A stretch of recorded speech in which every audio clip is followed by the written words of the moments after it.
کہ بہن نے پوچھا ہے کہ کیا شوہر بیوی کی سیلری کا حقدار ہوتا ہے یا نہیں؟ وہ اگر قبضہ کر لے تو کیا حکم شرع ہوگا؟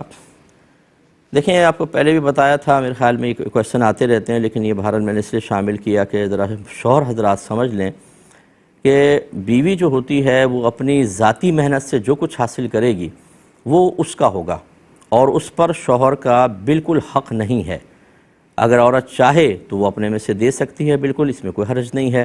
لیکن حق کا مطلب یہ ہے کہ اللہ تبارک و تعالی نے شوہر کو لینا جائز قرار دیا، اگر نہ بیوی دے تو جبراً بھی لے سکتا ہے، ایسا حق شریعت نے نہیں دیا ہے۔ تو حضرت عبداللہ بن مسعود رضی اللہ تعالیٰ عنہ کی زوجہ جو تھیں وہ بعض اوقات جیسے آپ کا کوئی کام نہیں تھا تو ان کی کمائی آپ نے حاصل کی ہے، اور نبی کریم صلی اللہ علیہ وسلم نے باقاعدہ اس کی اجازت مرحمت فرمائی ہے، لیکن اس کا مطلب یہ نہیں ہے کہ بیوی اگر کما کر لائے تو زبردستی پوری سیلری ہڑپ کر لی جائے۔ ایک بہن نے کہا کہ میری سیلری لے کر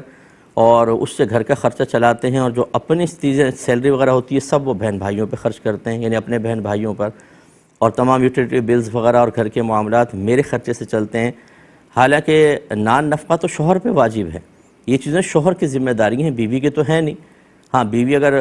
ساتھ میں کوآپریٹ کرے تو یہ بہت اچھی بات ہے کہ چلیں گھر چلاتے ہیں، دونوں میاں بیوی مل کر کریں، لیکن یہ زبردستی والا معاملہ شرعاً بالکل جائز نہیں ہے۔